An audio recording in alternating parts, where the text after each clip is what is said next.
So today on the show with us, we got Gray Gordon, the vegan straight edge, thrifting online at Can I Kick It Vintage. Yeah, that's true. Co-host of the Demolisten podcast. You got over 100 episodes now. Dude, we have a lot of episodes now. I don't even know how many we have. Kind of give us an overview of what you guys do there, because it's a really interesting concept. So the concept was actually born because, like, my co-host Nate, he works in the woods, essentially. He works for a nonprofit, and he manages, like, a huge swath of land in northern Indiana, and it's just him, like, basically working on limiting invasive species and shit. So he just trudges around in, like, bogs and woods all day. So he has an endless string of ideas, most of which are pretty throwaway, but some are pretty good.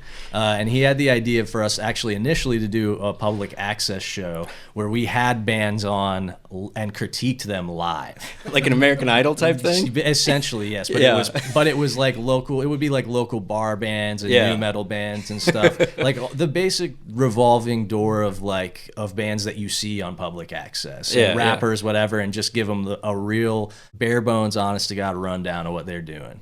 And then we were like, man, that's just logistically so tough. Like, you're gonna have to find time to go to the library and, like, rent public access equipment and stuff. So eventually we kind of watered it down into this very succinct idea and decided to do it as a podcast. So we just listen to bands. All of the content is listener submitted.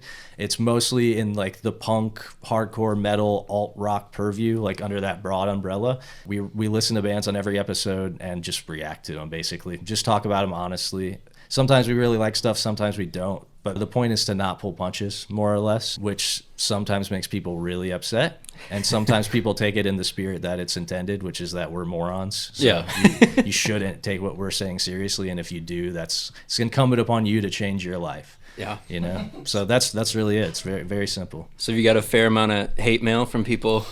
Not so much. Like, it's mostly like people report, because I don't have Twitter or anything anymore, and, like, so it's mostly people reporting back on me on things that people have said about us on the internet. Oh, okay. Like, oh man, these fucking pussies from Fort Wayne talk shit on my fucking beatdown hardcore band. Well, come to Norfolk, Virginia, motherfucker. See what happens. And I'm like, well, I'll never go to Norfolk, Virginia, so I'm safe. For sure. Do you have any, like, mountaintop bands that you've discovered that you really dig? Oh, dude, I was listening to one on the way over here, actually, that we discovered yesterday. I was telling you off air, we did, like, we call it Hell Week because we just accrue so many submissions that there's no way we can keep up with them. So at some point we get easily 2-3 months behind on submissions, and we like to keep it as current as we can. So yesterday we went through and listened to literally, like, over 100 bands in a single marathon session of 15 hours that we'll break up into, like, digestible chunks for our listeners. But for us, I think the purpose is, like, it's punishment, and, like, we're just really into the masochism of it all. So, and we like that you can hear us audibly getting more and more tired and disinterested as the hours wear on. Yeah. But pretty late in the game, we actually discovered this band called Wednesday, that this kid Zach, who usually sends in just, like, really solid old school death metal stuff. Nice. He had no language to describe what he was hearing. It turned out it was just, like, really good poppy indie rock. It's this band called Wednesday. Awesome. And it totally made me feel like I felt when I first heard Snail Mail a few years ago. Oh, nice. Yeah. It's very much in the same vein, like, incredibly well constructed indie pop hooks, like an amazing voice. It's so good. But there are so many bands, like, that I've discovered. A lot of really good hardcore bands. Some of my favorites of, like, the last 10 years. The band Protocol comes to mind. Armor. There's a zillion bands, dude. For us, I think it's an exercise in not, like, falling into the old guy trope of just getting disconnected from the things that we enjoyed when we were kids. Yeah. And staying, like, in touch with that stuff, which I think we do a pretty good job of anyway, because I actively book shows still, and Nate and I still play in bands. But it's still easy to just get, like, complacent and not seek out new stuff. So this is a way to keep a steady stream of new stuff in front of us, you know? No, that's awesome. provides a good platform to share that too with people. Yeah, may for not sure. have the time as you get older to seek out stuff. So. Yeah, for sure. Because I mean, I know I don't like unless something is coming to me directly and is recommended by someone whose tastes I already trust. Yeah, it's very unlikely that I'm gonna click on a link or whatever just because I'm so busy doing stuff. So I feel like this is a good way to. We're not curating because we're not choosing what we're listening to, but even stuff that isn't to our taste. Like there's been plenty of stuff that we've said this is truly god awful, and someone has written us and been like, hey, I know you hated this, but I think it's really good. So it's a good way for us to just put stuff in front of other people and encourage people to interact with that world, you know? Yeah, for sure. Are you still playing in quite a few bands? Yeah, I play in way too many bands. Are you still doing Terminal Crush? I am still doing Terminal Crush. I'm not very sad, so that's a bit of a roadblock in writing a record for that project. Yeah, because it is very 90s slowcore in like the vein of Codeine and Low and all of my favorite acts in that lane. And I wrote it when I was having a real bad time. Yeah, and now I'm having a real good time. Right. And what are you doing? That's not not feeding any new material, man. No, it's not. I've been having a real good time for quite a while now. So a record is not coming. But you know, if things get bad at some point, then I'm sure another Terminal Crush record will come down the pipe. That's good to have that outlet there if you need it. For sure, just in case. It sucks too because I wrote that record in like a blur of like 1 week, and I really like those songs a lot, but I was feeling real bad, and I was locked in my house just working on songs. And when I was writing for that stuff, I basically would record the songs like right after I got done writing them, and I was tuning the shit out of my guitar. I was doing all sorts of wild open tunings, which I never do, ever. And I didn't write down like any of the tunings I used, where I capoed anything. And as soon as I wrote a song and felt like, okay, this is complete, I just tracked everything in one go: bass, drums, guitar, vocals, and then I never played them again. So I've had a bunch of people, like, especially when the pandemic was in full swing, a fair amount of people were like, hey, would you like to do like a live stream of this or something? And I was like, I would love to, but I don't remember how to play a single note of this entire record. Yeah. And I don't think I can relearn it because I don't know what tuning they're in or anything. So it would be like a truly painstaking process to even remember how to play this. Right. So I hope people like the record and don't ever want to see any of those songs live because I'll never play them. Well, it's kind of a bummer. I dug quite a bit of that record. Yeah, thanks, man. I'm glad you liked it. No, it was awesome. Do you have a proudest musical accomplishment as far as like a show or a record that you've done? When I was fairly young, I got to record an album with a dude whose records I grew up really loving and for sure inspired me to write a lot of the music that I was writing at that time in my life. He like offered to produce it and engineer it and stuff, and we had become friends in the years prior to that leading up to recording it. And since then, it turned out he was like a huge dick. And I too am a huge dick, so I'm sympathetic, but he has made no personal strides in like trying to be a cool dude. So we had a huge falling out. So it kind of hampers my ability to reflect on that and think it's very cool because our relationship ended with me saying, hey man, I'm gonna hit you in the face if you don't chill out. So it doesn't allow me to reflect upon it with the same sense of like gravitas that I would like to lend to that event in my life. But taken out of that particular very specific context, that was pretty cool. Yeah. Was that the Forget I Brought It Up record that you did? Okay. Yeah, that record was awesome. Thanks, man. I still like that record. You recorded with a lot of the Wicker Wolves guys, right? Josh and Kaya? Yeah, it was that whole stable of dudes. Yeah. Because I was playing in Wicker Wolves at that time too, and just made sense for us to like combine efforts because I learned their songs, they could learn my songs, and when we toured, we could do a 2-band package that was actually a 1-band package. Nice. We literally just moved the microphone over. So do you get more fulfillment putting out albums or live shows? Oh man, definitely recording. Live shows, when they hit, they really hit. But most of the time they don't really be hitting. You know? Like most of the time it's a labor of love and it feels like kind of a necessary facet of playing music, but one that more often than not is like a lackluster and just kind of a distraction from playing Elden Ring or whatever it is that I'm playing at the particular time. And also playing live, I've been very spoiled on playing in like hardcore and punk bands from a very young age. So when I'm not playing that style of music live, and also it's not music that people are reacting to physically, it's like a very different thing. Like it's a different sort of emotional feedback loop, because when you're playing hardcore that people are very into and people are grabbing the mic or stage diving or whatever, it's like an immediate emotional gratification where it's like, yeah, this is compelling, this feels good. And somebody coming up to you after you played your like sad boy set is just a very different experience. It's still gratifying in a way, but for me, I'd much rather just like sit down with the guitar and like be alone for a few days, write a bunch of songs, record them,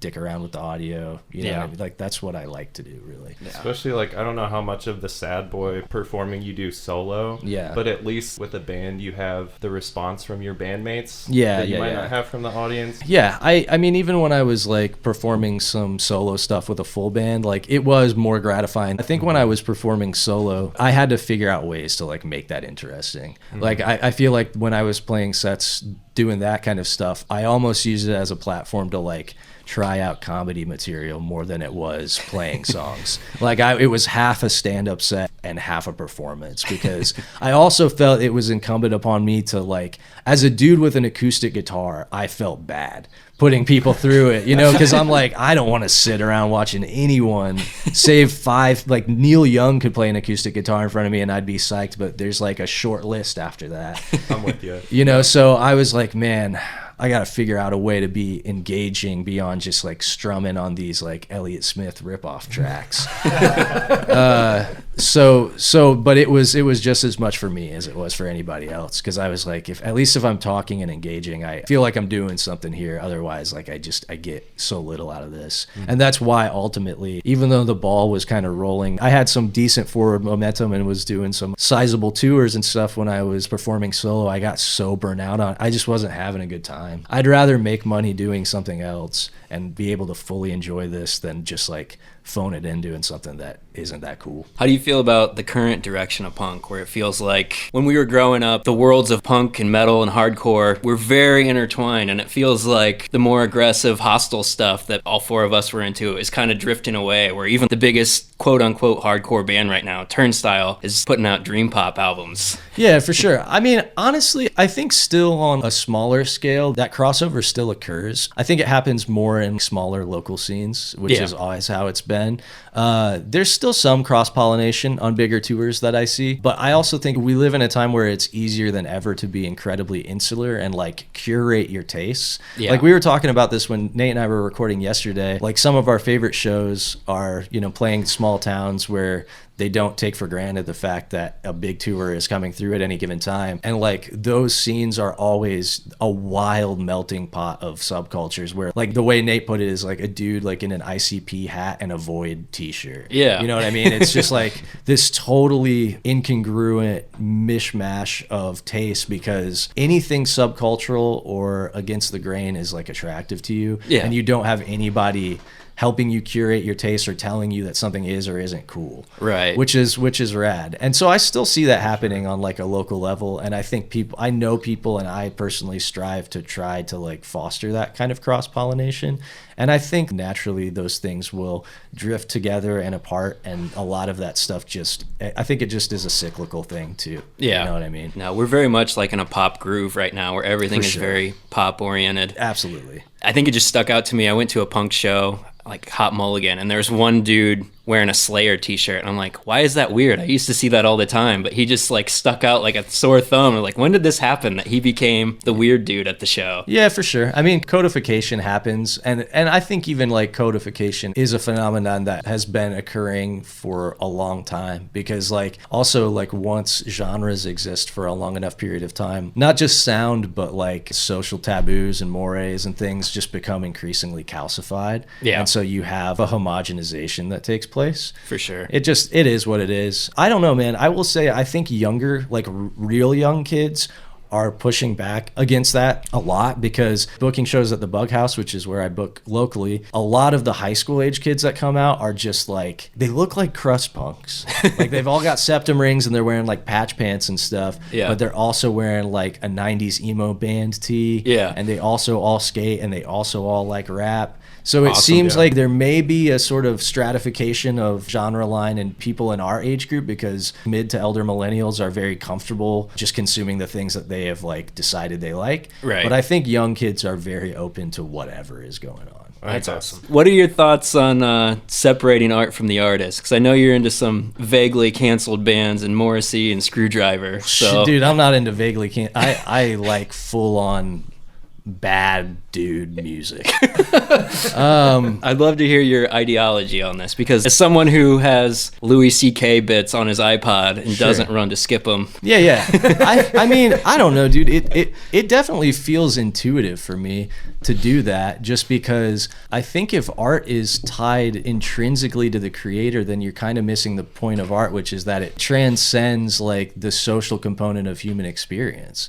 It's like a commentary and a reflection on those components of human experience, but it isn't that. Like, it's something beyond and apart from that. So I think who makes a thing is kind of incidental. And I even think the ideology espoused in what you're listening to or consuming is kind of incidental. I honestly think it's kind of a new phenomenon that people expect their ideology to be mirrored and reflected in like the culture that they consume. Yeah. That's not a thing that is largely rung true, I think, for most of like modern human history. And like, it just, I don't know, man. I am a person with like strong personal ideology and ethics. And if I cut out all of the things that didn't jive with my worldview, there would be very few things that I consume. Yeah. I mean, I'm currently wearing an Earth Crisis shirt, and like, that's basically what I would consume is Earth Crisis and their friends. Yeah. And like a handful of 80s like UK vegan squatter crust punk bands. Right. Those are the basic tenets by which I aspire to, right? Like, so there's that component of it, and there's the component of it that like at scale, the idea of selecting for what you listen to based on who's making it and like bad actors involved in the process, it just totally falls apart under even the most basic scrutiny. Right. Because when you're consuming something, again, like at scale, like a movie or a television production, there are so many people involved in the creation of that product that there's no way you can vet everybody involved. And I assure you that if you went back and you dug up the old tweets of, or the recent tweets of, or the personal affairs of the gaffer on your favorite MCU film or whatever, you're going to find people that straight up suck, that maybe are bad people, that are maybe donating to Stormfront, whatever. You know, like, it's just an idea that I just don't think holds up to scrutiny, and it's a simple way to interact with art. It's just not something I'm interested in. Even on a personal level, like, how many people do you hang out with where you agree with them 100% of the time, all the time? For sure. It's that whole homogenization of this is the way to think about everything. Well, I also think I don't mean to be a buzzwordy millennial dude, but I feel like that stuff does come from a certain place of privilege too, because like, I mean, I didn't grow up rich. I also didn't grow up like running the streets. I was just like a working class kid growing up, and I ran with people that were like doing bad things sometimes, and I did plenty of bad things, and I like to think of myself as somebody who has like grown and become a decent person who I can look in the mirror and feel good about. But like, if you didn't have to grow up in a situation in which you were constantly reconciling sort of like the ethics of the people around you and what you felt was right, then it maybe is a simple task for you to just like excise anything that you think is bad. If you've had a very simple life in which moral quandary doesn't enter into your day-to-day existence. But that is a thing that I have experienced during various points of my life. And so for me, it just feels like a natural extension of that. Right. You know? Just the fact that you have that choice available is privilege in and of itself. Yeah, for sure. Yeah. It's a real played out discussion for me. Yeah. You know, it's just like, and also the first Screwdriver record isn't even racist. Ian Stewart kicked out all of the members after that album. Essentially, when they came back as a racist band, they were a different band. They only had one original member. The first record is one of the hallmarks, the fucking like cornerstones of 77 punk. It's really fucking good. You can listen to it and not even feel bad about it. There's not even any racist stuff on that record, man. So just chill. It's a good record. No, that's good. That's good. I want to get you on the record of that, because I don't want to be anti-cancel culture or anything, but it does seem like it swerves very extreme to where we're digging up tweets of everybody and sussing out stuff that doesn't really matter. I think the pendulum's swinging back the other way a little bit. The thing about anytime I think culture swings into really like extreme and unreasonable space is that when it swings back to a more reasonable middle ground, the components that made sense kind of stick, and people are like, okay, well, these things are probably good, so we can keep these, and then like let's get rid of all of this really stupid, embarrassing shit that we were doing. Yeah. It's good to hold people accountable for being shitheads. Right. And it's also good to allow people a space to grow after you've done that process. Yeah, and I think people are starting to have that conversation because there was a real momentum behind like, let's get this motherfucker out of here. Right. Yeah. And then people were starting to ask a really important question, which is a question that folks that work in like social work and stuff have to actually deal with. What's the next step? What then do you do with this person? Because I've had a ton of friends who have worked in like social work specifically, who work with people on the fringes, like ex-cons and people who have committed really horrific acts, who still exist in society and have to be reintegrated. And it's very important that they're given attention and resources to allow them to do that, so that they don't continue to like function as bad actors in our society, but like actually find a place to exist comfortably. And so when we got into this space where there was like, you know, subcultural tribunals that were excising people from culture, there was no follow-up program. There was no like mind paid to the idea of like restorative justice or like what that means and rehabilitation. It was very much just like, this person is someone else's problem now, which is not a solution at all. And I think people are starting to realize that that model is just like, it's not only inhumane, but also just like unsustainable. Well, and it's way easier, I mean, with anything. If you've got money and clout, it's way easier to survive, quote unquote, canceling. Like Cosby's doing a comeback tour. yeah, for sure. You're not going to see a lot of people, like a punk band gets canceled. They're pretty much done. Yeah, for sure. For sure. I've always joked that I'm uncancelable because whatever were to happen, like even if I were sort of like excised from subculture, like I have an immediate peer group, like a friend group, unless I were really doing some foul shit. Yeah.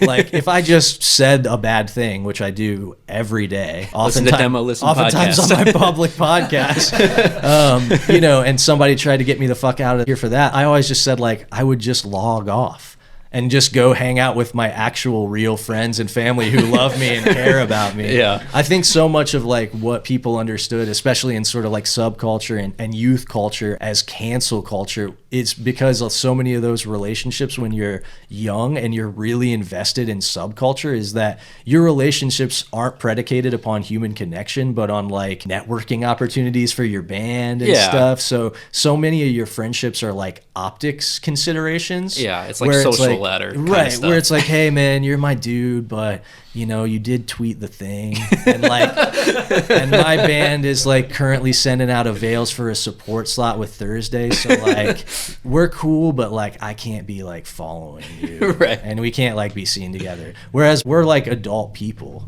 so it's just like we'll just go get dinner and like have a normal life. You know what I mean? Like I have no social skin in like the subculture game at all. You know? So it's just important to have actual friendship. Yeah, it's real important. I think that's another component is like people saw that a lot of these friendships were very, very surface level, and it became very obvious that so much of this was like socially constructed to kind of like create the illusion of having like this vast social network of supportive people. And then like the minute that a bad tweet got dug up and everybody just left the room real quick, people were like, damn, I should foster like real human relationships, which insulates you against this sort of behavior that I think we're currently kind of like swinging back from. Well, and it's a lot easier just to cut off somebody entirely if your only interaction with them is through a phone. For sure. Yeah. There's there's no consequence to it. You know what I mean? All right. So on to the heavy content, comic books. Yeah. Hell yeah. So we're doing a comic book movie tournament online. Okay. March Madness style. That kicks off March 14th. What would be your nominees for the top 4 seeds as far as comic book movies go? I would say Superman 2. Oh, damn. So good. The Richard Donner Superman movies. The first 2 are absolute bangers. I mean, you know, Richard Donner did get sort of cut out of the mix on Superman 2, and the Donner cut is really sick. Yeah. But even as it stands, Superman 2, fucking phenomenal. I would say Logan.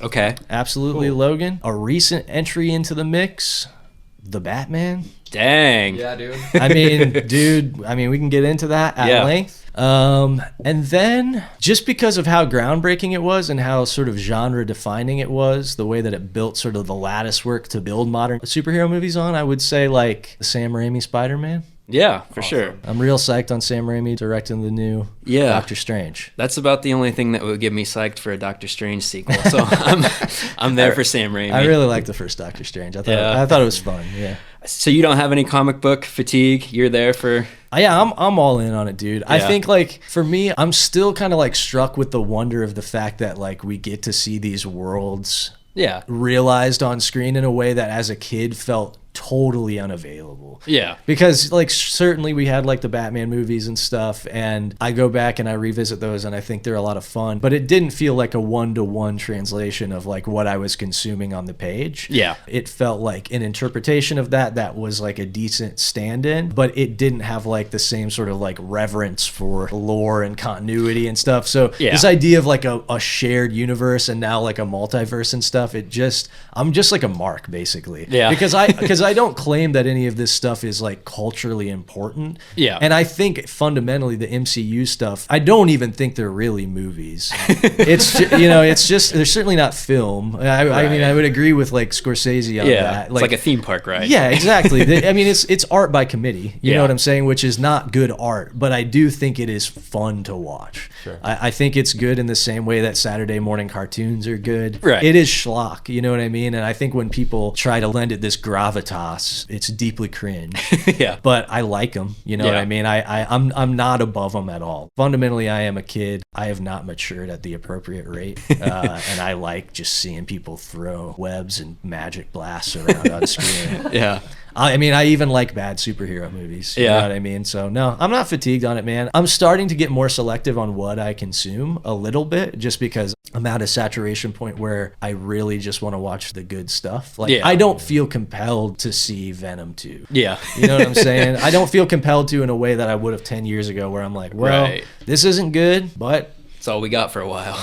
They're doing some world building, so we gotta cut them some slack, all right? Yeah. Thor 2 had to happen for us to get Ragnarok, so whatever. I'm gonna let it fly. So you would put the Batman as the best Batman? Yeah, dude. Yeah? I'm all in on it. Yeah. There it is. Yeah. That's a pretty big proclamation. Yeah. I love it. I love it too, man. Yeah, I would put it as the best Batman film, and I'm gonna go further and say that I don't even think it's close, really. Really? Yeah, I don't even think it's close. Could we get some background on, like, your parasocial relationship with the character to kind of, like, put this into context? Yeah, dude. So I am a Batman lunatic. I'm a bat freak. This will provide all the context that you need. When I was 3 years old, I got chicken pox, and in order to, like, keep me from scratching and, like, put me in a good state of affairs mentally, my dad wrote a letter that was from Batman that he said the envelope contained an invisible serum that would help me stop scratching my chicken pox. And then I received a call from somebody who said that they were Batman, but was actually just my mom's friend, who gave me a little pep talk and then said, oh, you know, the Joker's loose in Gotham City. I've got to go be a strong little boy. And then I drank the invisible serum and, like, endeavored not to scratch my chicken pox because I didn't want to disappoint Batman. That's amazing. That is sick. So my relationship, literally one of my earliest human memories, is watching Batman 89. I mean, I was born in 90, and so one of my really, really early memories is my stepdad bringing home Batman 89 on VHS and watching it. I mean, this was probably when I was, like, just barely verbal. Like, this is a primal memory for me. And I got into the comics pretty young, too. Like, that was probably my gateway into comics. The first Batman stuff that I remember reading are, like, it's like a 3-comic run from the 80s. Like, it's like a Legends series that's, like, a non-canonical entry. And then I started getting some single issues of, like, the Nightfall run with Bane, and that was pretty early in the 90s. And I was just, you know, I was a really, really little kid, like, just learning how to read kind of stuff. Like, I was reading Batman comics before I could read, you know, just flipping through the pages and stuff. Sure. And also, like, the early to mid 90s were just, like, a massive saturation point for comics where you could just get them on any rack at any grocery store or whatever, you know. Yeah. I feel like Batman is an integral component of, like, who I am as a person. Well, I think you said at one point he's your favorite fictional character. Is that correct? Yes. Yeah. Straight up favorite fictional character. I might be there with you too. Yeah, dude. So would you say that comics shaped your impression of the character? Yeah, for sure. But on the same token, as a kid who grew up in the 90s with like the animated series. Hell yes. The animated series was just as, if not maybe even more formative. Because to me, if we're talking about like non-on-page representations of the character, I think that's like the definitive on-screen version of the character. Great. I don't think you can ever do better. Like Kevin Conroy is the voice that I hear when I read Batman comics. Yep. You know, like anytime that they're casting Batman, I'm like, they better make him as square as possible. When they got Affleck, it was like, finally, dude, we get the square Batman that we were promised in the animated series. Yeah, for sure, dude. Yeah. I mean, that show informed like so many of my sensibilities, even outside of the context of like Batman and animation and stuff. Like, I can't divorce myself from that series. It is a critical part of me for sure. Same here, and I think that informs some of my love for this new one. Obviously, like, one's a cartoon, and the other is definitely not. But yeah, just totally, there were things that definitely carried over. The slower noir aspect of it was definitely in the show. Yep. And the more gothic feel of Gotham City, which is like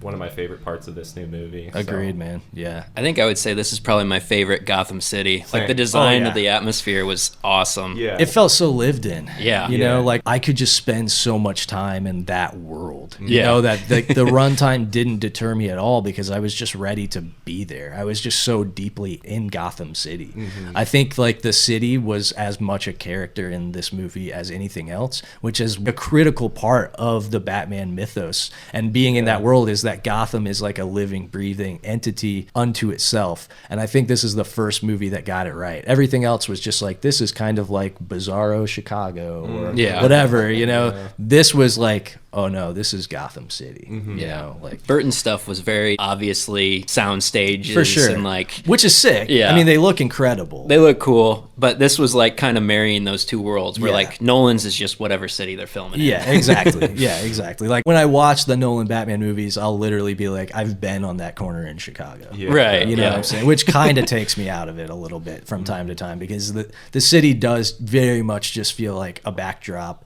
And in the Batman, Gotham feels like a key player in the story. It has to be Gotham. Yeah. Like, it has to be set in Gotham City, whereas in Nolan's movies, it's almost not important whether it's Gotham or Chicago or New York. And I think he got closer in Batman Begins to that being a thing because Batman Begins is actually my favorite of that trilogy. It feels the most like a Batman movie. It feels like, to me, by the time he got to The Dark Knight, which I think is maybe a better film than Batman Begins, I think is a worse Batman movie because he was obviously going for something. He was trying to create like this magnum opus. And the fact that Batman characters were in it almost felt like an afterthought or kind of incidental. Mm-hmm. Whereas Batman Begins was like, this is a Batman origin story. This feels like a Batman movie. This is fantastical. This feels like an adaptation of a comic book. And so while I very much understand appreciation for what he accomplished with The Dark Knight, it's not like necessarily what I want to see in a Batman movie, you know? It's funny you say that because I kind of got that vibe with The Batman, thinking like this is almost a cosplay Batman doing a 7 remake. Like, it very much reminded me of that, especially when they go to like the Riddler's hideout. Like, this looks like Kevin Spacey's apartment. He even has like a line where he's like, you can't just tap people on the shoulder anymore. You have to get their attention. Yeah, no, I mean, I get that. This film is very obviously indebted to other stuff, and like plenty of reviewers have noted that. Right. But at the same point, in general. But it didn't take me out of it. I didn't think there was a strong enough kind of like 1-to-1 where, I mean, 7 is like a distinct work. Zodiac is a distinct work, but also those works build upon like a very long and established legacy of films in their genre too. Right. So this just felt to me like another entry in that genre. Continuation of that. It didn't affect me while watching it. I think I reflected on it a bit after the fact. Sure. Thought, oh, okay, I could see some DNA there, but it did not bother me during the film. Yeah. So what do you think of the story? You thought the runtime felt okay? Yeah, I was looking at reviews just to like reaffirm that my opinion was good. And, the only thing that like I saw consistently from like people saying that they didn't like it was runtime.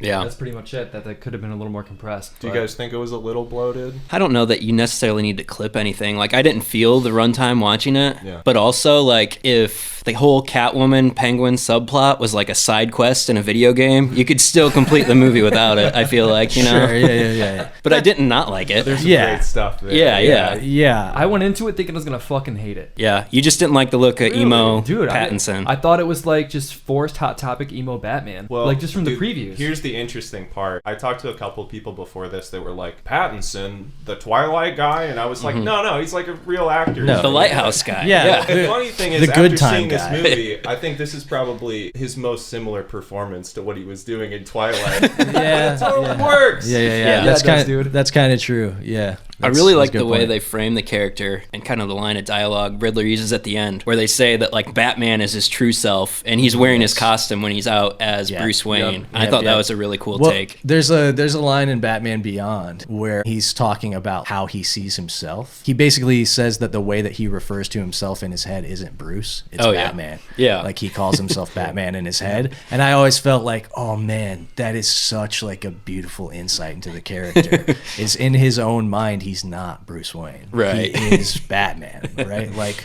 Bruce Wayne is the mask, right? Like that's the costume. And I think that component of this film felt like I was so happy to finally see that come to fruition on screen and see somebody like fundamentally understand that Batman's not the costume. Like this is who this person is fundamentally, like in the deepest reaches of their DNA. This is who they are, you know? I think he has way more screen time as Batman. Yes. Yeah. Oh, dude.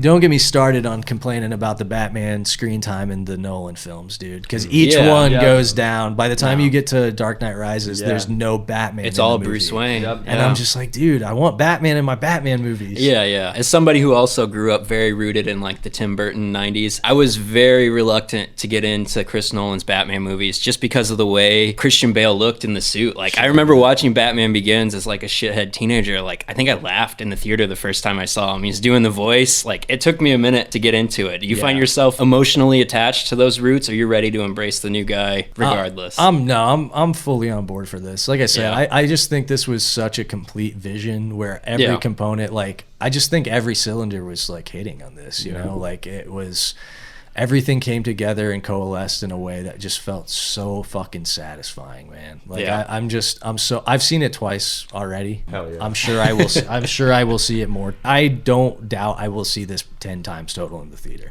Like I'm so into this. I'm also like an obsessive weirdo who will like go see movies I even only kind of like more than once in the theater, because I also really just like going to movie theaters. Like it's my favorite thing to do, especially by myself. Like as a non-social affair, just like going to a movie and being alone and like totally disconnecting from everything else. It's incredibly meditative for me. You know. We went. Go ahead. I was gonna say, Gray mentioned that it was like firing on all cylinders, and we've got such a good team of people here. Matt Reeves, the director, I've loved since the Planet of the Apes movies. That he somehow turned that concept into like really stunning movies. Which ironically Tim Burton couldn't. That is true. Yes. That's true. So I've been on board since then. Yeah. And I love when he works with Michael Giacchino, the composer. Yeah. That was incredible. Giacchino's always amazing. Apparently he wrote some of this score before he saw a second of footage. That's sick.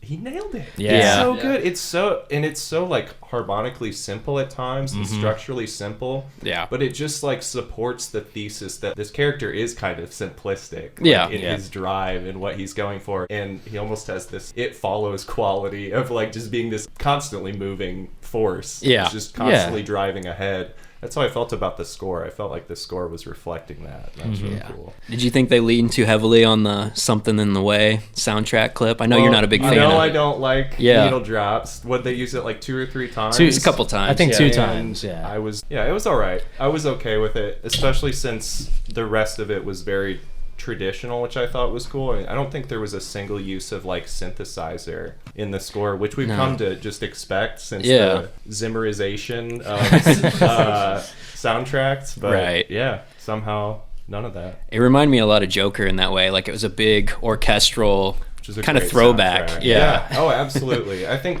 Giacchino did a bit of that in the Planet of the Apes too. He has this very like, I don't know, classical quality to some of the stuff he does that you just haven't heard since movies in like the 60s and 70s. Yeah, for sure. No, and that was Again, harkening back to Batman 89, that was another reason I was reluctant to get into Batman Begins. The theme wasn't quite formed yet, whereas The Dark Knight, it's there and it's in your face. But like Danny Elfman's score for those first two movies, like that was fucking incredible. I love those so much. I may be the one that was, I was so ready for Batman Begins when you said you were too. Yeah, right? I loved it so much. Yeah, I guess I was way ready for it. Ryan's in a different camp. I think part of it for me is like I wasn't coming off of Burton, I was coming off of Schumacher. True. Because Batman Forever was like huge for my brother and I when we were kids for some reason. Watching it now, it's not a great movie. It's not. No, I will say I still like it though. I do. I don't like Batman and Robin literally at all. But I think I think Forever does campy Batman in a way that still feels like very fun. I still think it's fun to like go in and like visit that world. I feel like everybody gives Jim Carrey shit for this Riddler, but Tommy Lee Jones is way worse in that movie. So bad. He's like trying to match Jim Carrey's energy. Yeah. Can't do it. Well, and there's like this story of like Jim Carrey trying to like talk to him on set, and he's just like, I can't even deal with your buffoonery. And he's like, dude, look in the fucking mirror, man. I can't. I think he said I can't sanction your buffoonery. Yeah. Wild. It also actually, because I too fucking hate needle drops. I hate licensed music in movies almost every time. When the first Suicide Squad dropped, and every passing second was a new licensed song, I was like, what the fuck is happening? This is like a fever dream. Well, and it kills me when that stuff somehow works its way into conversation for like best soundtrack. I know. Or, like, best score of the year. What the fuck are you talking about? That's like score? Being like, so album of the year goes to this kid that made a playlist that I like. Yeah, for sure. As opposed to people that actually wrote music. But I will say Forever has a needle drop that I really like, which is when they go into Riddler's apartment / hideout, and Bad Days by Flaming Lips drops. Yeah. It's a really good drop. Well, that shot is really cool too. Yeah, it's how a they really take good you shot. through. Yeah. Yep, for sure. That's like a genuinely really good scene and an example, I think, of that, of using a licensed song in a way that feels natural and good instead of very, very bad. Do you guys know what happened to the whole Ben Affleck standalone Batman? I think he was just going through the divorce and like AA and stuff. Like he just couldn't take it on, so he abandoned the project. But I don't know how like far they got into it, or like. I think Matt Reeves pretty much started from scratch, is what I've read. Okay. Yeah. I can't imagine Batflex would be near this in quality. No way. Wouldn't it have been more like Frank Miller, where he's like old and just doesn't give a shit? Somewhat, yeah. Snyder was doing I think it still would have had that Snyderverse Snark City. What a bummer. Yeah. I think Ben Affleck is actually a really good casting choice. Yeah. But he was in some of the most unwatchable superhero movies ever ever filmed. So he's a good lead, but definitely in some bad timelines. Oh, dude. So bad. I mean, even Colin Farrell's not bad as Bullseye. Like I remember watching that and thinking, this is not terrible, but the movie itself. It's unbelievable, dude. Yeah. Damn, maybe I need to go back and watch Daredevil and Elektra. I never saw Elektra. I never got around to that. It's pretty cool. Maybe I should do like a week of like palate cleansing after seeing this really excellent film. Yeah. Like Elektra, Catwoman, Get all the bad ones Green out of the way. Green Lantern, Venom 2. Venom 2. Yeah, finally I can watch Venom 2. Because I watched like a bunch of Batman movies. Like I did like my yearly rewatch of all of the stuff leading up to the Batman. And most of those I like on some level. So maybe I can actually go see Morbius in the theater, and my lead up to Morbius can be watching all the worst superhero movies. There you go. Nice. I can watch X-Men Origins Wolverine. Yeah. I mean, there's a lot of good ones out there. I saw that one in theaters. Yeah. X-Men Origins Wolverine. Unbelievable, dude. It was the first X-Men I ever saw, so I fucking liked it. That was the first one? Yeah, dude. I was like, this is sick. Will.i.am's in it. Dude, I once got in an actual fight with our late friend Ty about X-Men Origins Wolverine.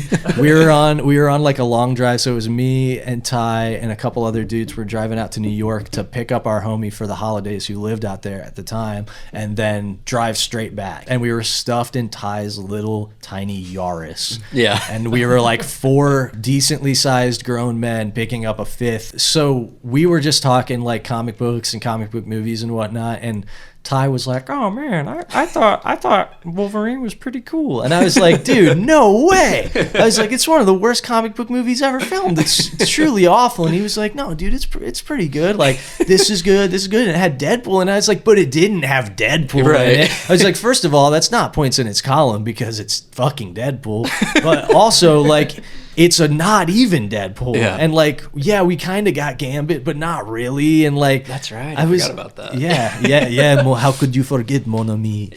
And we got into it where he was like, why are you being so intense about this? I was like, because, dude, it's X-Men Origin Wolverine. Like, just have some taste, man. Yeah. Like, we'd been in the car for a long time. And like, we were really going back and forth. It ended up spiraling into like a bigger fight about like comic book movies and stuff too. Because then he started talking about how he hated time travel, and I was like, it can be used as a good plot device. And we were just like really going in, like, and it was like not even friendly anymore. But I was just like, it was good. It was one of my favorite fights that I've ever had about X-Men Origins Wolverine.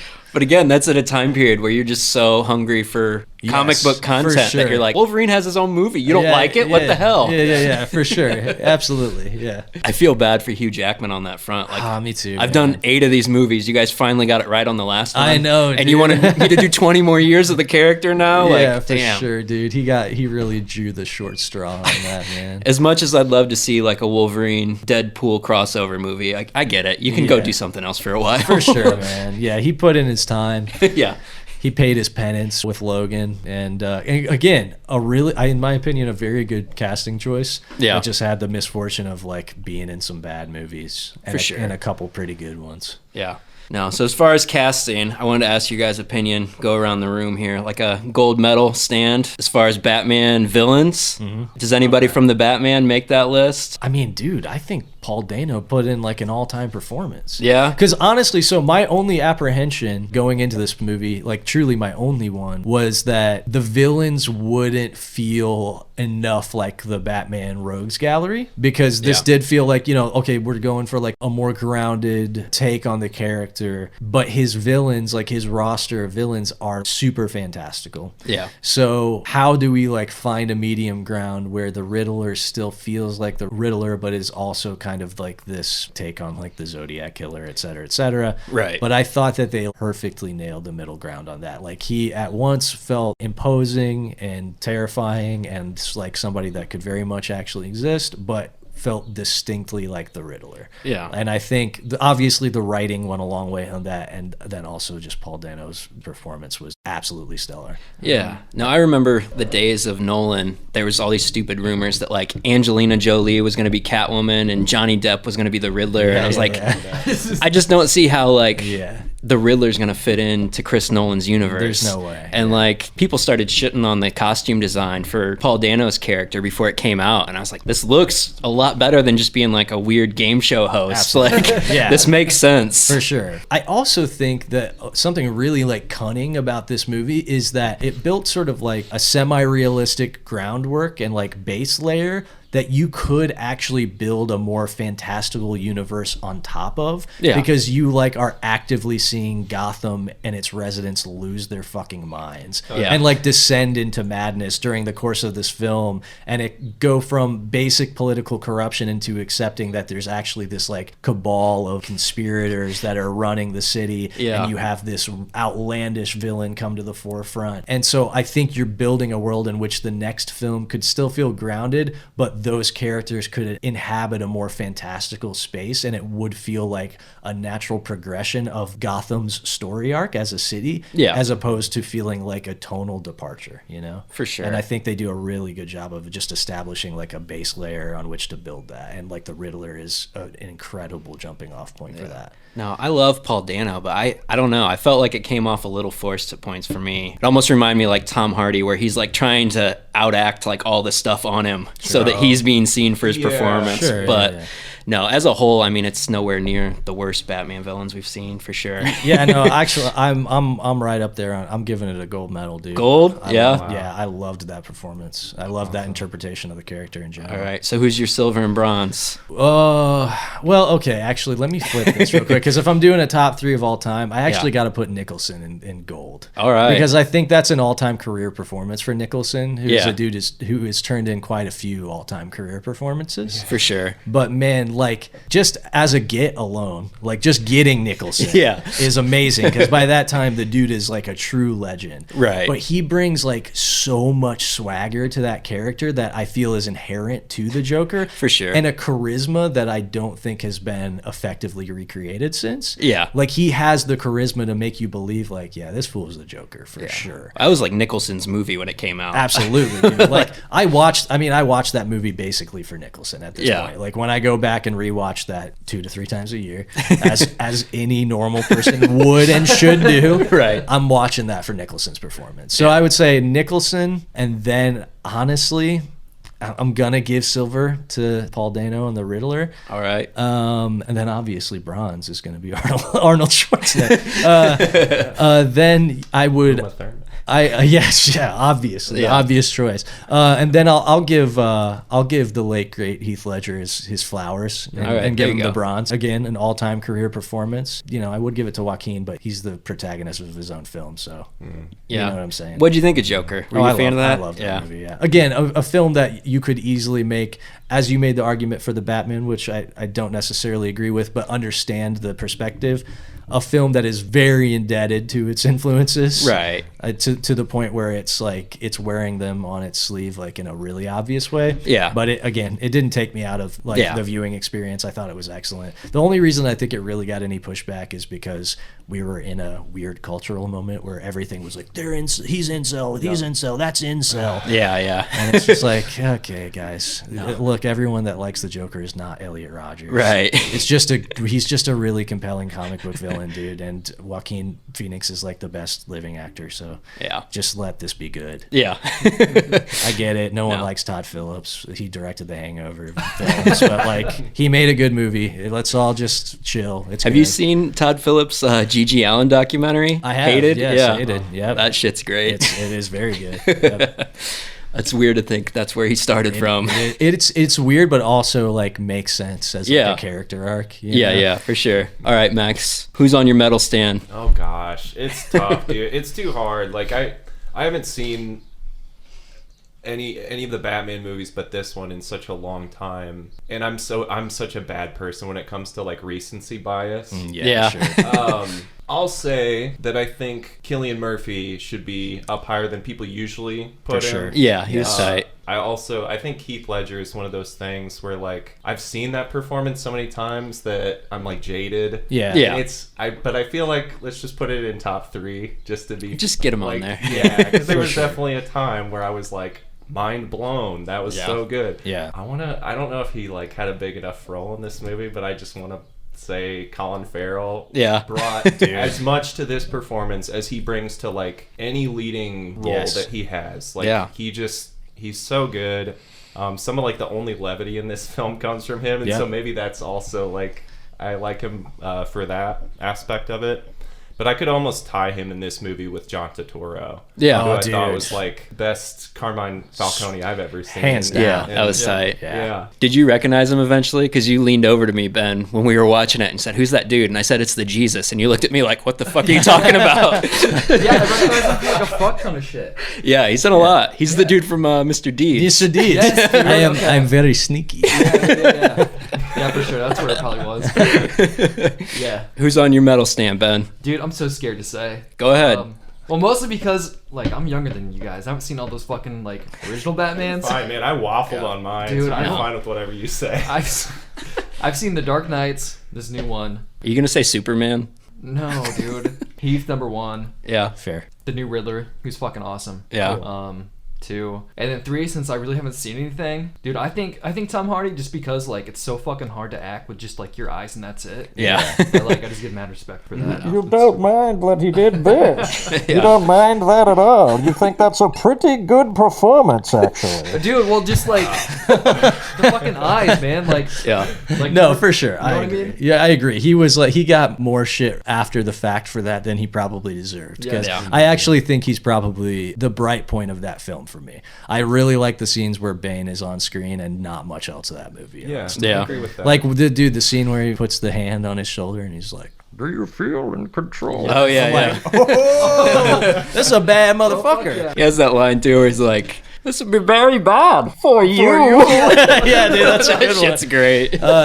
And I was just happy to get like mastermind villain Bane on screen at all. Yeah. Because the only on-screen Bane we ever got was Batman and Robin, which is like The green juiced. unbelievable. Yeah. Just how bad it was, and he's up there in the top tier of Batman villains. So to get like a loving adaptation. Yeah. Also, can I say some nerd shit real quick? Go for it. That's what this is for. In the Batman, at the end of the film, in the climax where he's like trying to get up to save Selena, but he can't. I think the shit he put in his leg was venom. I heard That's that the too. Bane I was- juice. I heard Yeah. that too. That's what I thought too. Because Yeah, I saw that. there is a storyline in which he gets addicted to venom. Really? Yes, Okay. That's there's a interesting. storyline in which he gets addicted to venom and he has to kick drugs and whatnot that actually predates like the Bane, like Nightfall Venom story arc and all that stuff. So that is like a classic pool, like classic like 80s, late 80s Batman comic book arcs and stuff. That's totally a thing. Yeah. And it was like a green juice that he shot. And because at first, on the first viewing, I was like, oh, I imagine that's just like, you know, an adrenaline shot or Yeah. whatever. But then when I saw, I was like, that's some lime green ass adrenaline. Oh shit, I think that's venom. Yeah, there was no real setup for it, was Exactly, there? Which yeah. makes me think that's the setup. Yeah, for Probably. sure. So And the way it ramped up like his aggression and he was about to like kill that dude. Yeah, after yeah. that, I'm like, oh shit, that's venom, dude. Yeah. Did you guys expect any like origin shit? Like, did you expect parents to die again? Nah, Ra's al Ghul mentions. no, I knew they were better than that. Yeah. I knew they were better than that. We even got a parent death in the Joker. So Yeah, it was just yeah. like, dude, we have rehashed that so many times. I trust Matt Reeves to have the finesse and class to like not write this into the story. Yeah. And I was so glad we got a year 2 Batman instead of a year 1. Yep. So Yeah. that because it did very much feel like an origin story, but not in the clunky origin story way. Like we're catching this dude as he's like still getting his sea legs, Yeah. but he is also the Batman. And I also felt like his character arc in it was so satisfying. Like starting out where the juxtaposition of him identifying as vengeance and being called vengeance, and then the Riddler's crony at the end being like, oh, we're vengeance. We're the And- same. Yes. And him realizing like, oh shit, the Batman has to be a symbol that represents something else. Like, Yeah. something more transcendent, hope. Like it's corny, but it also felt like, yes, we're seeing this dude become the Batman. Yeah, I think that was another thing that I really loved about 89 is that it didn't spoon feed you origin stuff Yeah. of like, here's how he found his cape and now he's going to wear it forever. For sure, Like, yeah. You kind of get the stuff along the way, and that's Exactly, yeah. exactly what this movie did. Yep, for sure. he's such a jerk throughout the movie. Yeah. Like when Yeah. he's like giving Alfred shit for wearing the family coat. Oh, yeah, I was yeah, like, yeah, are you yeah. serious? Yeah, for sure. But then, yeah, and I was not really expecting, like, I got a little teary when he has the moment Gray just referred to where he realizes he's a hair away from being these bad guys that he just beat up. Yeah. And so after talking the whole movie about how he's the fucking shadows, Yeah. he takes out this torch and is literally the light to lead these people Yeah, man. out of danger. No, that was and I tight. was like, oh shit, they got me. I'm getting worked up just thinking about it, dude. Yeah, dude. And the juxtaposition of that scene early on where like they do the big Batman reveal and the dude that he just saved is like, don't hurt me. And then Yeah. at the end of the movie, he's like reaching out and lifting these people out of the rubble. Mm-hmm. Oh, dude, it's so good. You mentioned something when we were talking about, I think it was Black Widow, like 3 or 4 episodes ago, about how tame Marvel fight scenes are. Oh, dude, I know. I guess I never really noticed it, but then I watched this movie and he's just fucking clobbering people, dude, man. yeah. Like the fight He's scenes fucking are them up. so good. And like Gray, I went back and watched the Tim Burton movies, and like Michael Keaton's immobile in that Yeah. suit. Like the fight scenes are so He bad. figured out the stiff. neck this time. Yeah. Yeah. The first time he's been able to move the neck thanks to like the high Yeah. cowl. Yeah, the cowl covering up the creases or whatever. It's Yeah, good. No, it's great. smart. No, dude, the action was like a real high point of this because, again, one of the only parts of the Snyderverse that I enjoyed was when Batman is just whooping ass in that room. Yeah. Oh yeah, And it's like, whoa, it feels really good to finally see a Batman on screen who is as physical as his character is supposed to be. Yeah. Because this dude is, he's the greatest detective, and he's also like a top tier ass beater. Yeah. Especially like the Miller version that Ben Affleck was pulling from, but seeing this character be so physical in that finale sequence where he's just like flitting about and fucking like hitting everybody with like the grappling hooks, and oh man, I was just like, this is what Batman action is supposed to look like. This character is supposed to be this physical. And dude, Marvel action scenes in general, even apart from just being a mess of just CGI that is hard to believe is happening, the cuts, like the edits are nobody makes contact. It's a truly inscrutable mess of nonsense where there's actually no continuity at all. They're just relying on the cuts being fast enough and the colors being bright enough that you're not going to notice that none of what's happening on screen connects to the last thing you saw a half a second ago. Which is such a bad way to cut action. It is such a Western way to cut action. It reminds me a lot of bad like 90s Power Rangers. For sure. It feels strange that it's just now dawning on people to like do long cut action in like, I remember when Daredevil did like the long hallway fight scene. Oh yeah. And it was just like, this feels intuitive, right guys? Like that the action should be visible. And should feel contiguous, like authentic. Everything is happening in the same place in like in a single line of momentum, and not like it's random cuts to places in a room that we don't even really know what looks like with a bunch of faceless characters. That feels intuitive, but it took a long time for people in the mainstream to be like, this is actually good to do. I feel like that's the whole reason like the Russo brothers elevated up the Marvel ladder. Like, oh, look how they do action sequences. Man, these guys kick ass. Agreed for sure. We lost a lot of clarity when the Bourne series happened in the early 2000s. And everything became like this quick cut editing nonsense. Yeah, no doubt, man. That was bad. Yeah, we're still suffering from that, I think. For sure. No, I think that was one of my only gripes with this movie was I had the 7 parallel in my head quite a bit throughout it. So I was hoping for a big what's in the box finale. Right. Were you guys satiated with the finale you got here? Yes. I absolutely was, because going into it I had the same sort of expectation, especially because I was like, ooh, Court of Owls. Right. Which is really where I thought they were going to go with like, oh, we're unmasking Gotham. There's so much more going on behind the scenes here. And they could still go that direction for sure. I mean, there's plenty of space left to do that. But I was pretty convinced that we were going to, at the very least, get like some sort of Court of Owls twist at the end. We didn't. And so it feels like it would be very easy for me to be let down because of my expectations going into it. But I think that the completion of that character arc actually felt a zillion times more satisfying than just a big gotcha moment like, oh, actually this crazy thing is happening. Instead, just seeing him be like, oh, wow, I've grown as a character felt like remarkably refreshing in a comic book film. It definitely didn't feel like a comic book movie. Like it didn't have that Marvel safety net to it. For sure. Right. There was no big blue beam coming out of the sky at the end. And the world wasn't close to exploding. It was just one city. The stakes feel good. Oh, it was incredibly refreshing. Yeah. Just so much more grounded. Oh shit, what am I going to do about these 50 incompetent people with guns? For sure. But Yeah. I saw that, and then the other thing was like the riddles didn't have a whole lot of urgency to them. Some of the riddles are kind of easy to figure out. Yeah, but I mean, I like that they hung a lampshade on it with Colin Farrell being like world's greatest detective. Figure out. I was like, that was okay. Yeah, it was good. It was good for sure. I liked that. I really liked how the Riddler thought he was working with the Batman the whole time. And honestly, like it felt like it. They both wanted the same people gone. You know, they saw themselves. It felt like they were like fucking partners in crime, even though Batman didn't want to be. Yeah, it was a weird thing. It was cool. Yeah. There was also enough like little Easter egg nods that if you're like a deeply anal retentive nerd who like searches for that stuff, that it still felt like there were moments in when I knew for a fact I was the only one in the theater that was like, oh shit. Like when they were doing like, you know, the Riddler's video about the Waynes and the Arkhams was playing and shit, and he had Hush written over one of the frames. I was like, oh yeah, I see you, motherfucker. and the reporter shared the same last name, Elliot, as the character of Hush in the comic book arc. So I was like, oh, holy shit.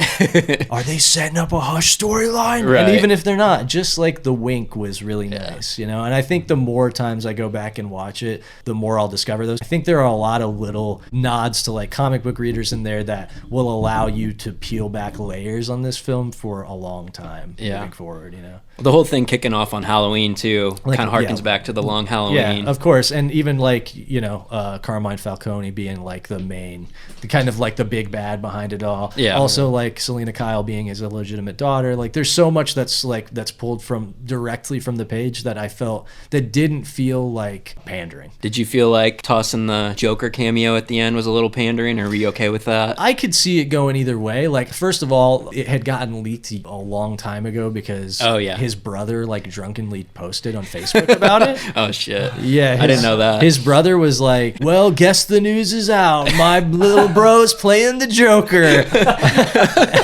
And then like I can only imagine the family conversation that happened where he's like, the news is definitely not out. Yeah, it is now. Delete this immediately. So, and he had been associated with some bit part. Yeah. That was like a very clear diversion from the fact that he was playing a more significant role. IMDb had him as like officer something or other. Right. Yeah. And it's just like, nah, dude, he's clearly going to be cast in like some sort of important role that will have a bigger part in a future film. Yeah. So the Joker reveal didn't feel like that much of a reveal. Yeah. And I'm actually still, I think he's a good actor. I really like him in The Killing of a Sacred Deer a lot. Oh yeah. And he clearly can play an unhinged psychopath very well. But I'm interested to see if the Joker will factor heavily into the second film, or if he's going to be more of a background character. Yeah. Some people have like theorized that he might be more of like a Hannibal Lecter, where they're like consulting him in Arkham, which I think could be a really interesting way to use the character. Yeah. Because putting him at the forefront is like a big risk. Yeah. Especially considering early. we just got a really excellent Joker standalone film that's fresh in everybody's mind. Part of me was hoping it was going to be Joaquin Phoenix on the other side of that wall. know, I was We holding kinda my gotta breath. we gotta let Jared Leto like waft out the room. Yeah, for sure, dude. Are you scared they'll have too many villains in the next one? No, I don't think so. No. Yeah. I'm not scared. After seeing that movie, I'm like not scared of anything. I think that I feel invincible. I'm like, we're about to get the sickest Batman trilogy ever. I'm here with you, man. Who would you like to see?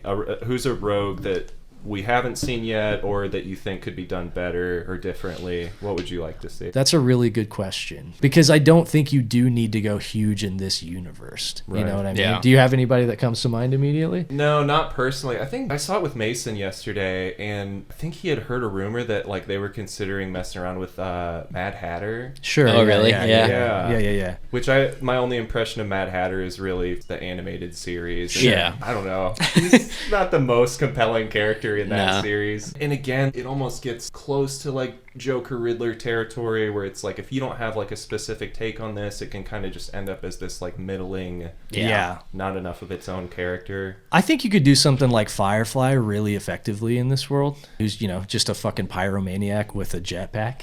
Like, I think you could get that done in this universe in a way that feels appropriate for the stakes involved, because it does feel very grounded in Gotham and not like it's indebted to this larger world in which there are like, because that's the problem with like, you know, the Ben Affleck Batman. If they had gone through with that, how do you reel the stakes back from this cosmic threat and have him dealing with street level villains and have it feel compelling or appropriate in scale at all? Right. That's the same reason that the MCU shit that scales shit back doesn't work well. Like the Hawkeye series was not very good for a number of reasons, but also there were no stakes comparatively. You know, like, yeah, cool, we got the Kingpin and stuff, and there are like nice nods to pre-existing on-screen universes, but nothing here feels important because this dude has been shooting at aliens with a bow and arrow. That's a really fair point. So like, how do I feel like this matters? How is he not able to deal with like a street gang? Right. You know what I mean? Like,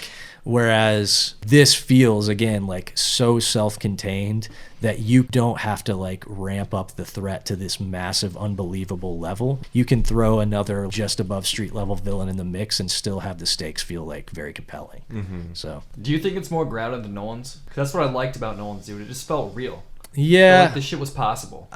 No, I don't think it feels as grounded as Nolan's. This feels a little bit more fantastical, just barely, but in a way that I think strikes the perfect balance, like exactly what I would want to see with like an on-screen Batman film, because I don't need it to feel as real as Nolan's movies felt. That's what I meant when I said like the characters kind of felt like an afterthought in that movie, just because everything was so grounded that these people could just be like detectives or cops or anybody, and it wouldn't have that much of a bearing on like what I'm seeing take place on screen. Whereas this, while it still felt relatively believable most of the time, it needed to be like the Batman and Catwoman and the Penguin. And these characters felt larger than life in the context of a universe that did still feel relatively grounded. Like they felt like the legends they deserved to be. Yeah. They felt elevated above the sort of like everyday life that you saw just taking place in Gotham. Whereas like, again, like in the Nolan films, like Batman was just another dude in that world. Yeah, that's a really good point. I think, I mean, the Batman is like a creature in this movie. Yes. It's not the mythic god thing that Snyder was doing. I think there's a little bit of that, but there's this scariness to it. Yeah. There's the way that like every cop is just kind of uncomfortable when he's there and doesn't want him to be there. But yeah, the Batman in this felt like a primal archetype. You know what I mean? Like I don't know, dude. I can't say enough good things about this movie. I love it. I want to go watch it literally today, and I straight up might, because my girl and I don't have anything to do today. It's Sunday. She wants to see it again anyway. I very well might go see it after this. It made me appreciate how much they focused on making Batman a detective again, too. Like, yes, for sure. Nolan kind of made him superhero James Bond. And this got way back to he's a detective. Yes, absolutely, dude. The way that they struck the balance between him appearing like this shadowy, mythical figure to the people that he was fighting, to these street-level villains, and the way that he did actually still feel like human and fallible in the private moments where you saw like behind the mask was a really excellent and compelling juxtaposition. So you could believe this was a person behind here, but at the same time, like he was exactly this sort of legendary figure that you need the Batman to be. Yeah. You know what I mean? I don't know, dude. It's hard for me to like fully articulate like my reverence for their treatment of the character. I've just been waiting for so long for them to really get it right, and I just think this was like finally it. It's going to be real interesting going from this and like jumping back when the Flashpoint movie comes out. And seeing like Batfleck on screen again and seeing Keaton and seeing Ezra Miller's like god-awful Flash. It's just going to be like serious whiplash. No, they had that DC advertisement like before the movie started. And I was like, oh yeah, this is part of that, huh? Yeah, dude. Yeah. I guess the next movie's Black Adam. That doesn't feel the same at all. Also, I'm so bummed that we're getting Dr. Fate shoehorned into a Dwayne The Rock Johnson Black Adam movie. Again, I'm just like, that's a character that I've been hoping would be treated with some reverence and gravitas and get like a proper on-screen representation ever. And the fact that his debut on the big screen is in The Rock's Black Adam film, I'm just like, damn, dude, really doing Pierce Brosnan dirty. Really doing Dr. Fate dirty. Because again, good character that could very well be a compelling supporting character in a better series of films. Are you hoping that this has established such a high bar of quality that they don't meddle with the other DC characters coming into this Batman universe? Yeah, dude. So I'm always in conflict with this particular point.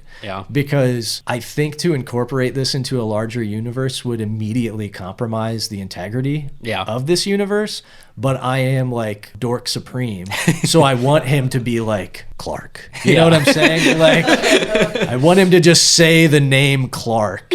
You know? Martha. I just want him to have kryptonite in his pocket. You know what I'm saying? Like, there's so much of me that just, I mean, I just grew up on the crossover event. Right. You know what I mean? Like, this very 90s phenomenon. Yeah, late 80s and 90s phenomenon. You know, I am a sucker for that shit. And I am a sucker for crossovers and shared universes. But I don't want to see that with this series of films, you know? No, me and Max were talking beforehand about Ewan McGregor's Black Mask, and I love that, but I don't know if he matches the Penguin. Yeah, exactly. I don't know if he can come into this Gotham and be the same. Oh, dude, he was the star of that movie. Yeah, that was great. He was so good in that role, man. But yeah, I don't think incorporating this into like a larger DC universe would.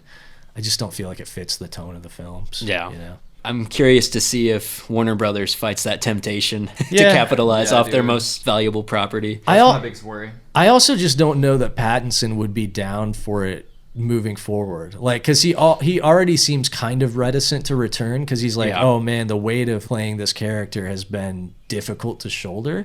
So even if we get 3 solid films out of him, I don't think that you're going to be able to loop this dude in for like, and now we're going to a shared universe with Superman. And like, I just don't think you're going to loop that dude into it. You don't think you're going to get Rob Pattinson meeting Christian Bale and Michael Keaton in a multiverse? Oh, dude, from Opened Up by the Flash. Yeah, dude. Crossing this over with like the pre-existing DC multiverse would be like truly horrific. But I mean, even expanding the universe within, like outside of the immediate Bat family, like Margot Robbie shows up is hard enough. But but even creating like a new shared universe for this Batman world, I think would just not. It doesn't feel intuitive. Like I want this to feel like a self-contained story. Yeah. No, for sure. All right, so you kind of spoiled it for us already. The Batman's your number one. Who else is on your medal stand for Batman movies? The Batman is my number one for sure. I would have to give second place to 89, even though I think that it's been done better in a technical sense since then. Yeah. That was my introduction to the character, period. You know? And I love the fantastical, absurd cartoon world that Tim Burton creates. Yeah. And then I'd probably give it to Batman Begins after that. Because nice. again, I think that's a really proper Batman origin story. Yeah, and I thought it was a promising beginning to a trilogy that I think lost steam as it went along, but that was a really strong start. So yeah, that's probably my ranking. All right, Max. The Batman, number one. It's getting gold, man. Yeah, Silver is gonna go to Batman Begins. Dark Knight used to be my favorite of that trilogy. I might have worn it out, or I might have just over time kind of garnered more respect for Batman Begins. Yeah. And then, I mean, I'm going to have to give bronze to Batman Forever. Oh, man. Just because. I mean, I don't actually know if I feel that way, but. Not even Mask of the Phantasm? You said you're a big animated series fan. It's been a long time since I've seen that one. I love Mask of the Phantasm. I just didn't know that we were including animated, because if we do that, but if we do that, there's animated some good theatrical. Ones. Animated theatrical. Okay. Well, so you can put Lego Batman in there, Ben. That's a good movie. I like that one. I'm still going to keep my ranking where it's at. Okay. You're going to keep Forever in over animated series, Max? Oh, it's been so long since I've seen Phantasm. Dude, revisit it. It's amazing. I'm just putting Batman Forever in the list because, I don't know. I've watched it like 200 times. Yeah. So how do you not put it in the list? For sure. If you know it's a bad movie. No. You're being true to yourself. Yeah. No, that's another really good theme. Like, there haven't been too many bad Batman scores. Yeah. Following up Danny Elfman. Oh, dude, that theme is great. Yeah, man. All right, Ben. Dark Knight, The Batman, Batman Begins. Cool. All right. Okay. List, respectable. Sure. I'm going off the board, putting Batman Returns as my gold. I think that's fair, man. A lot of people do that. That's a really good movie. I watched it like 2 weeks ago. I love it. Danny DeVito in that movie is fucking insane. Like, bonkers. Everyone's bonkers. That movie's psychotic. Yeah. I can't believe I watched that as like a 5-year-old. I think that might have been my first. That's what a lot of people say. Yeah. Like a lot of big time Batman fans. Yeah, dude. It might just be that. I was traumatized as like a 5-year-old going to a movie theater for the first time, and Danny DeVito's chewing on some dude's nose and blood's gushing out everywhere, and I'm like, what is happening? You know, Michelle Pfeiffer really put that bird in her mouth? I don't know. That's in that scene where she puts the bird in her mouth, that is 100% real. Oh shit. I heard she one-taked the whip when she hits all the mannequin heads. She did that.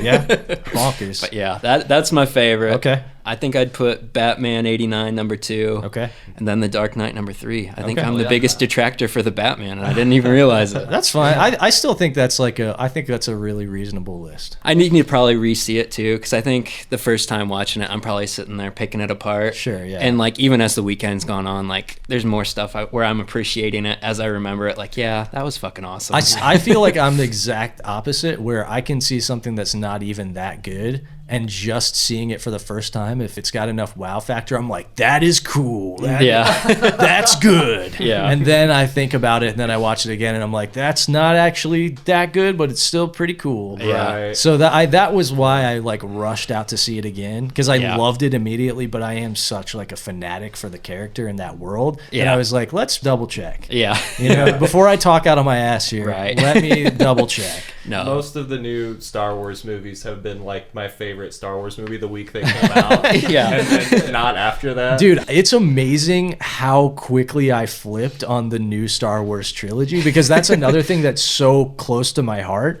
And again, one of my earliest memories. And I still think The Force Awakens is genuinely really good. And like was an excellent jumping off point for a new trilogy. And I was like, cool, this recreates so many of the story beats, but it still feels like fresh, introducing new characters. Can't wait to see where they go with it. And then I saw the next one, which is objectively a true clusterfuck, and like actively tries to undermine everything The Force Awakens does in like a way that feels actually spiteful. Like Ryan Johnson was like, yeah, no, legit fuck you.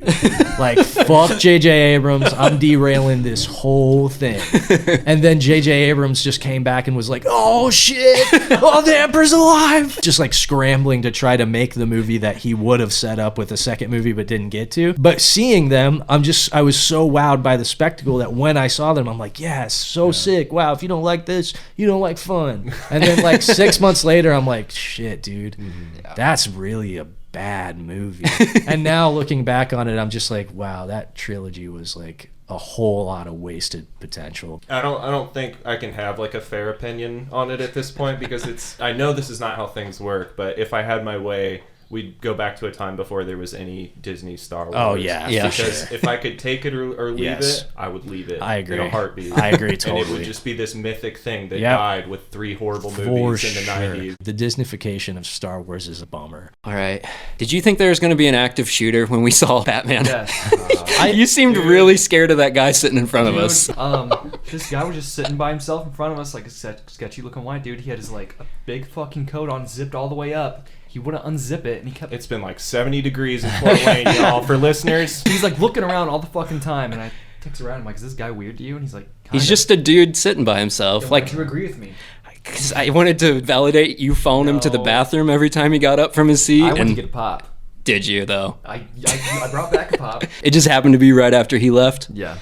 Maybe it was because it was my first time in theaters for like 2 or 3 years, but the thought came to mind when I was sitting there. And maybe it was because of the content of the movie too, and the fact that wasn't that Dark Knight. Yeah, Dark Knight Rises. Yeah. So it was kind of, I don't know. It flickered across my People mind. definitely thought I was the active shooter because I wore like 60s OG 107 sateen military issue BDU pants and an M65 jacket that looks exactly like the Riddler's jacket.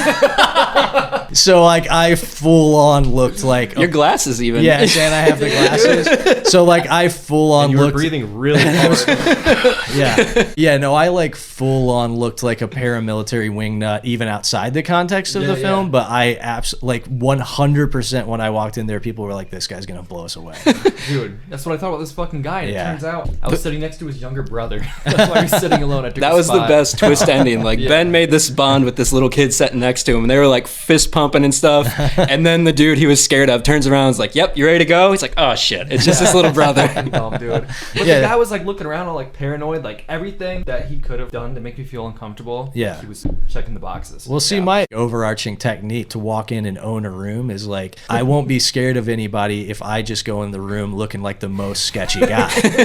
That's why I got face tattoos and stuff. That's why I'm wear the paramilitary stuff, because if I go in here, even if somebody's thinking about acting a fool, they might cast a sideways glance at me and think this guy's a little more unhinged. Dude, so I'm just not gonna do it, you know. So if I go in there looking like I'm ready to bomb the place, somebody else might think like, dude, this guy's this guy's armed for sure. Well, appreciate you coming on. Yeah, dude, thanks a lot.